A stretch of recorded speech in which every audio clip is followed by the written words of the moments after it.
Good day, everybody, and welcome to this episode of Chatting with the Lightkeeper. I hope everybody giving this a listen is having a great day, is safe and healthy, and everything is going amazing. Today, I want to talk about the power of yes.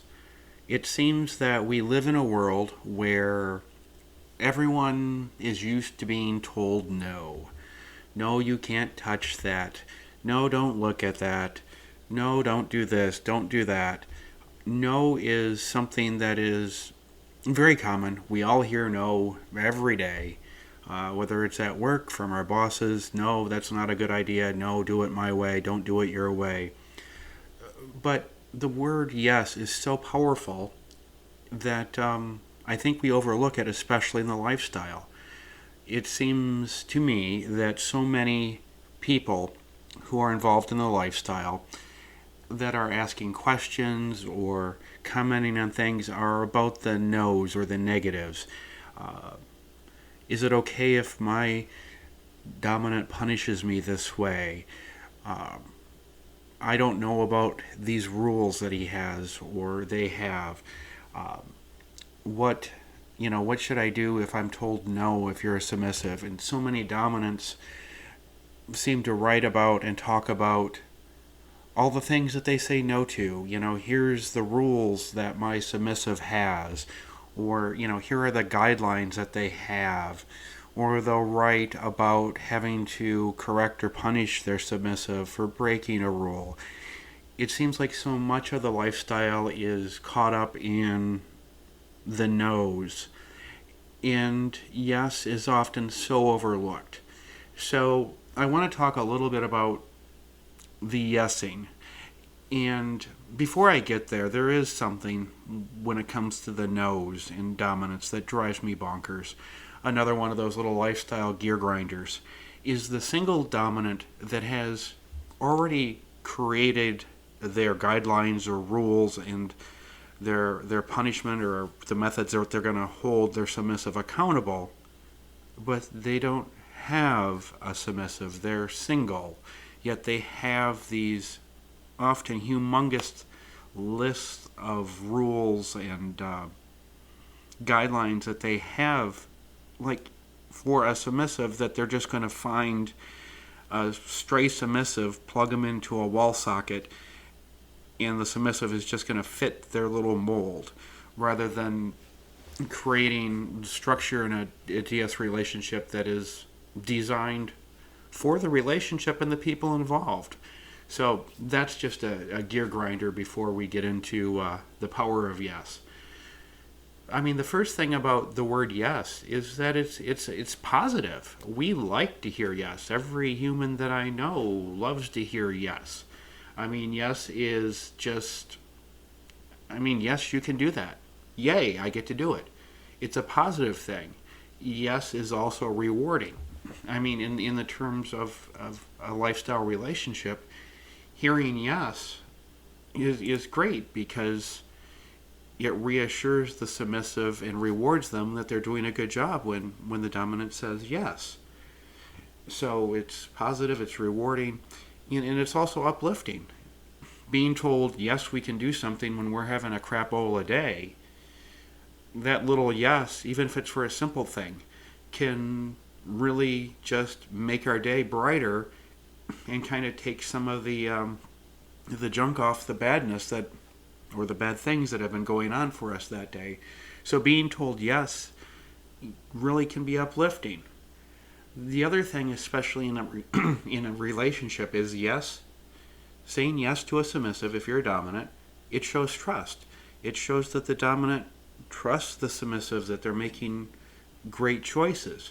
That yes is an affirmation that yes, I trust you, and yes, you're doing great. It's three letters, but it just really is like a word of affirmation almost. I can't think of maybe a better way to say it, but it affirms that the submissive is doing what the dominant wants, needs, and expects of them.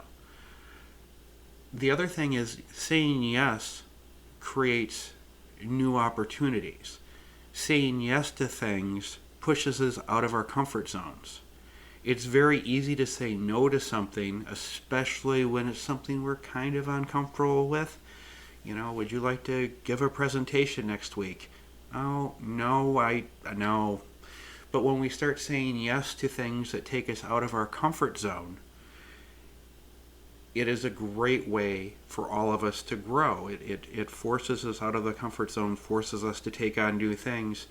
And it's especially true in relationships. So the more a dominant says yes, the more it's going to kind of push their submissive out of the comfort zone. And when a submissive has a question or asks something of their dominant, the dominant, by saying yes, is also pushing their own comfort zones.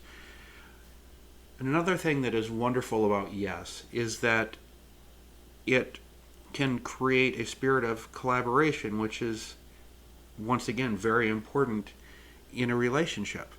Saying yes to things allows for, yes, let's do it together.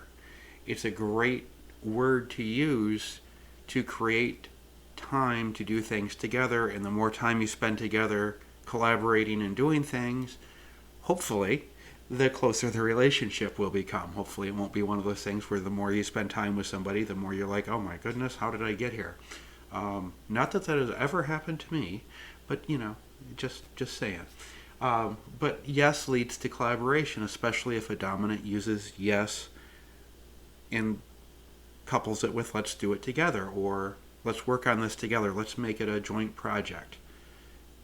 The other thing that is fun about the word yes is it's also a great way, a positive way, for a dominant to say no to a submissive without the negativity and the disappointment that comes from hearing a no.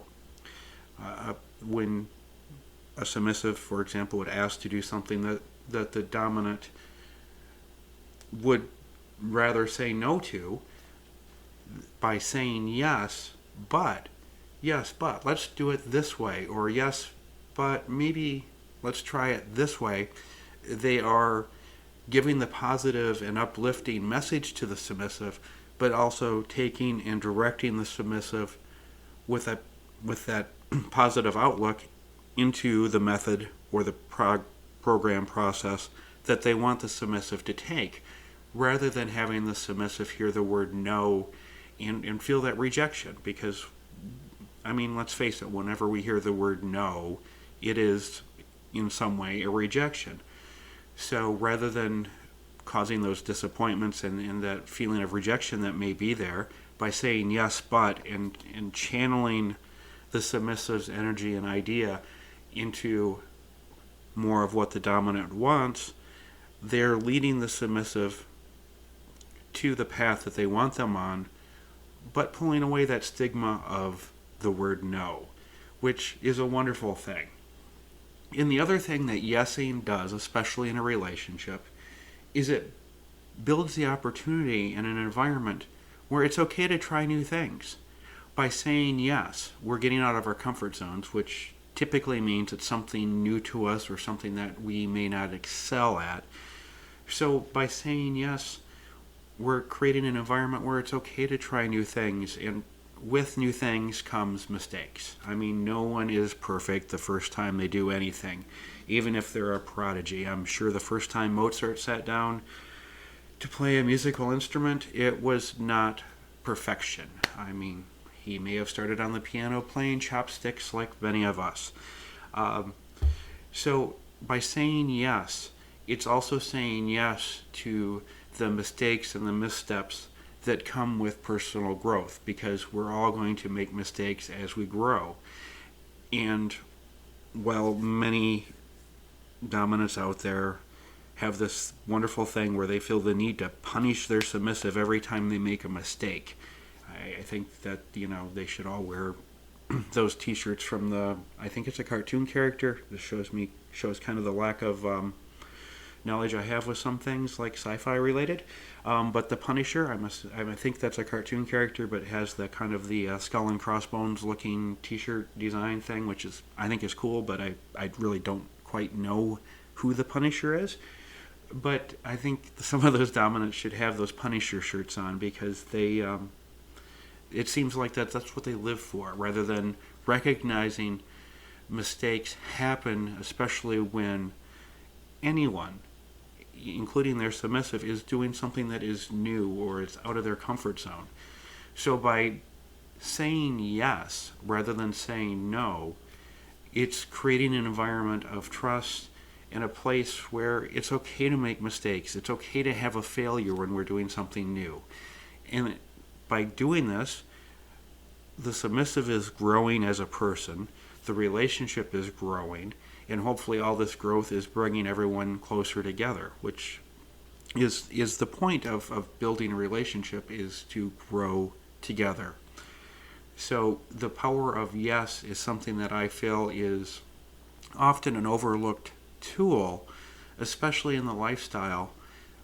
It seems to me many people are focusing on the no's and the negative and punishment and all these things that have negative connotations, when I think as a lifestyle we could do a little bit better of being more positive and be more uplifting and focusing on ways and how we say yes and create that positive, uplifting structure in a relationship that welcomes growth, that it understands and accepts and embraces that when we grow we're going to make mistakes and we're going to have failures.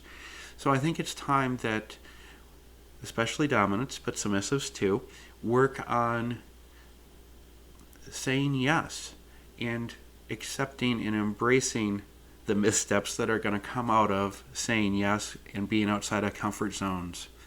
So rather than say no next time your submissive comes to you, dominants, find a way to say yes and grow and help them grow, and use the power of yes to create a more uplifting, inspiring, and rewarding relationship.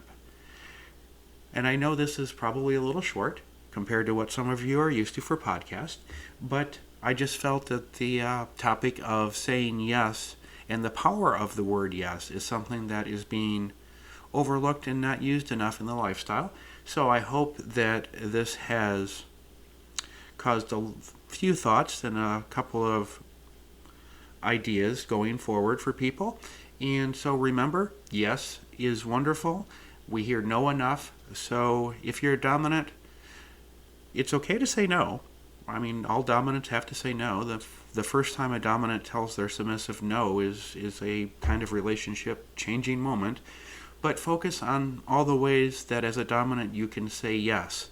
And sometimes even saying yes as a no is much more productive than actually saying the word no.